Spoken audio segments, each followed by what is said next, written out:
जय श्री कृष्ण भक्तों कामदा एकादशी या चैत्र शुक्ल एकादशी व्रत की कथा इस प्रकार है। धर्मराज युधिष्ठिर कहने लगे कि हे भगवान, मैं आपको कोटि कोटि नमस्कार करता हूँ। अब आप कृपा करके चैत्र शुक्ल एकादशी का महात्म्य बताइए। श्री कृष्ण कहने लगे, हे धर्मराज, यही प्रश्न एक समय राजा दिलीप ने गुरु वशिष्ठ जी से किया था और जो समाधान उन्होंने किया वो सब मैं तुमसे कहता हूँ। प्राचीन काल में भोगीपुर नामक एक नगर था। वहाँ पर अनेक ऐश्वर्यों से युक्त पुंडरीक नाम का एक राजा राज्य करता था। भोगीपुर नामक नगर में अनेक अप्सरा, किन्नर तथा गंधर्व वास करते थे। उनमें से एक जगह ललिता और ललित नाम के दो स्त्री पुरुष अत्यंत वैभवशाली घर में निवास करते थे। उन दोनों में अत्यंत स्नेह था, यहाँ तक कि अलग अलग हो जाने पर भी दोनों व्याकुल हो जाते थे। एक समय पुंडरीक की सभा में अन्य गंधर्वों सहित ललित भी गान कर रहा था। गाते गाते उसको अपनी प्रिय ललिता का ध्यान हो आया और उसका स्वर भंग होने के कारण गाने का स्वरूप बिगड़ गया, बदल गया। ललित के मन के भाव जानकर कारकोट नामक नाग ने पद भंग होने का कारण राजा से कह दिया। तब पुंडरीक ने क्रोध पूर्वक कहा कि तू मेरे सामने गाता हुआ अपनी स्त्री का स्मरण कर रहा है, अतः तू कच्चा मांस और मनुष्यों को खाने वाला राक्षस बनकर अपने किए कर्म को भोग। पुंडरीक के श्राप से ललित उसी क्षण महाकाय विशाल राक्षस बन गया। उसका मुख अत्यंत भयंकर, नेत्र सूर्य चंद्रमा की तरह प्रदीप्त तथा मुख अग्नि से निकलने लगा। मुख से उसके अग्नि निकलने लगी। उसकी नाक पर्वत की कंदरा के समान विशाल हो गई और गर्दन पर्वत के समान लगने लगी।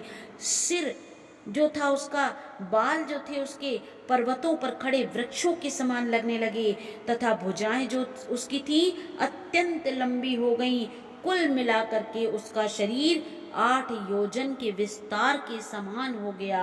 इस प्रकार राक्षस होकर वह अनेक प्रकार के दुखों को भोगने लगा। जब उसकी प्रियतमा ललिता को यह वृत्तांत मालूम हुआ तो उसे अत्यंत खेद हुआ और वह अपने पति के उद्धार के लिए यत्न सोचने लगी। वह सोचने लगी कि किस प्रकार से अपने पति को राक्षस की योनि से बाहर निकालूं। वह राक्षस अनेक प्रकार के घोर दुख सहता हुआ घने वनों में रहने लगा। उसकी स्त्री उसके पीछे पीछे जाती और विलाप करती रहती। एक बार ललिता अपने पति के पीछे पीछे घूमती घूमती विंध्याचल पर्वत पर पहुंच गई, जहाँ पर शृंगी ऋषि का आश्रम था। ललिता शीघ्र ही शृंगी ऋषि के आश्रम में गई और वहां जाकर विनीत भाव से प्रार्थना करने लगी। उसे देखकर शृंगी ऋषि बोले, हे सुभगे, तुम कौन हो? यहाँ किस लिए आई हो? ललिता बोली कि हे मुने, मेरा नाम ललिता है। मेरा पति राजा पुंडरीक के श्राप से विशालकाय राक्षस हो गया है। इसका मुझे महान दुख है। उसके उद्धार का आप ही कोई उपाय बतलाइए। शृंगी ऋषि बोले, हे गंधर्व कन्या, अब चैत्र शुक्ल एकादशी आने वाली है, जिसका नाम कामदा एकादशी है।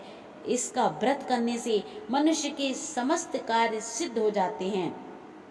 यदि तू कामदा एकादशी का व्रत कर उसके पुण्य का फल अपने पति को दे दे तो वह शीघ्र ही राक्षस की योनि से मुक्त हो जाएगा और राजा का श्राप भी अवश्यमेव शांत हो जाएगा।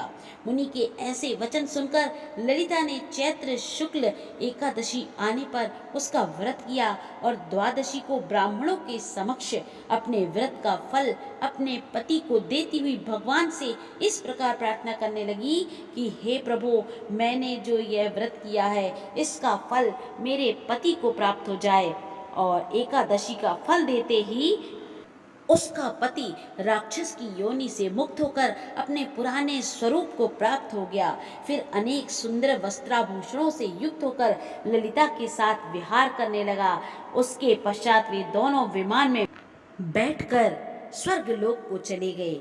वशिष्ठ मुनि कहने लगे, हे राजन, इस व्रत को विधि पूर्वक करने से समस्त पाप नष्ट हो जाते हैं तथा राक्षस आदि की योनि से भी मुक्ति मिल जाती है। संसार में इसके बराबर कोई और दूसरा व्रत नहीं। इसकी कथा पढ़ने और सुनने से वाजपेयी यज्ञ का फल प्राप्त होता है। तो मेरे साथ बोलिए, जय श्री कृष्ण।